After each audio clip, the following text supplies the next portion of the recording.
In the early 20th century, Frederick Hoffman was a rising star at Prudential Insurance Company, known for his meticulous statistics and persuasive writing.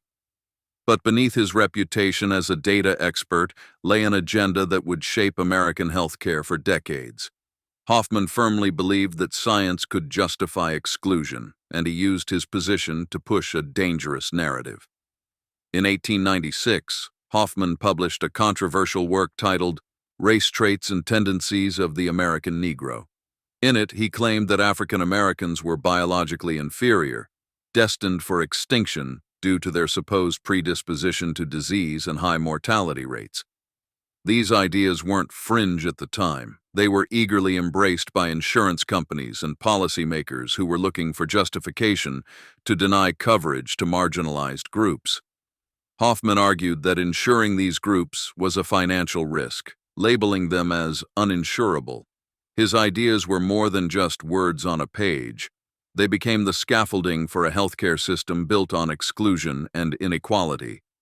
As the United States debated how to structure its healthcare system in the 20th century, Hoffman's rhetoric helped sway the country toward a privatized, profit-driven model. Unlike countries that embraced universal healthcare as a basic right, the U.S. adopted a fragmented system dominated by private insurers, leaving millions without access to affordable care. Over the years, the cracks in this system widened. Marginalized communities, particularly low-income and minority groups, bore the brunt of its inequities. Meanwhile, private insurance companies grew in power, prioritizing profits over patient care. The seeds Hoffman planted had grown into a tangled web of bureaucracy and injustice. Fast forward to today, and the legacy of this flawed system remains painfully clear. A recent tragic event brought this issue into sharp focus. Brian Thompson, the CEO of United Healthcare, was fatally shot in what authorities described as a targeted attack.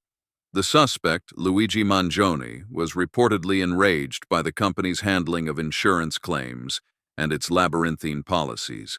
Mangione's frustrations mirrored those of millions of Americans who have faced denied claims and insurmountable medical bills. While Thompson's death is a shocking and extreme example, it underscores a deeper issue: the anger and despair stemming from a system designed to prioritize profit over people. Patients feel abandoned, trapped in a system where access to care often depends more on financial status than medical need. This tragedy has reignited debates about healthcare reform. Critics argue that the current model is unsustainable and that it perpetuates inequities first justified by Hoffman over a century ago. His work, though discredited, set the tone for a healthcare system that continues to fail millions. The story of Hoffman's influence and its enduring impact is a cautionary tale. It reminds us how ideas, even harmful ones, can shape policy and lives for generations. As the nation grapples with the consequences of this broken system, it becomes clear that true reform must begin by dismantling the discriminatory foundations on which it was built. Only then can we create a system that values equity and humanity above all else.